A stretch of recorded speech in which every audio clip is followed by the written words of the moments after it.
This video is going to give you a brief tour of the Infinite Campus portal. Once you log in, you'll be taken to the message center, and any messages that the district or buildings would like to send to you will show up here. Anything that sends directly to you will also show up in the inbox. And then there's some things over here on the side that I'd like to make you aware of. Under Today, this will let you know your student's schedule for this day and what periods they will be in and any assignments they have due. You'll also notice that up in the top right, if you have more than one student in the district, you could change which student you're viewing from up there. The calendar lets you see what assignments have been due or are coming up due in Infinite Campus. The schedule lets you see what their schedule would be for every single day.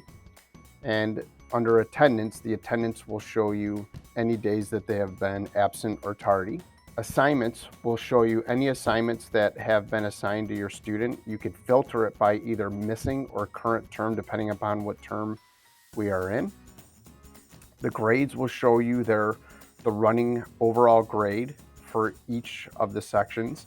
And when you click on the quarter grade, it'll show you the individual assignments for that class. Schedule will show you what their schedule is for throughout the whole year. This is not going to be for the specific day, but it lets you show every letter day what they have for the first or the second term.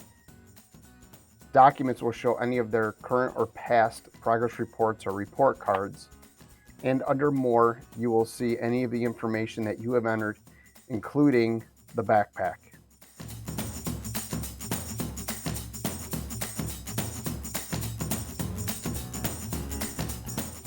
The mobile app is very similar to what you would see in the online version of the campus portal. So all the options that were on the left in the campus portal would be in the hamburger menu on the top left. Additionally, you have options to adjust the notifications you get. So if you feel you're getting too many notifications about student grades and assignments, you could adjust them based on grades. So if you click on the little silhouette in the top right, you could then go to Settings, and then Notification Settings. Here, you could adjust if you want to base them on assignments scored, which is any assignment that a teacher has. If you want to base it on a grade for the student, a grade is updated, which means those would be like all of the term grades. You could have notifications for when attendance is updated, whether or not they are absent or tardy to a class, responsive courses schedule, and if there's any document that requires any e-signatures. Once you set these up the way that you want, you would select Save down in the bottom left.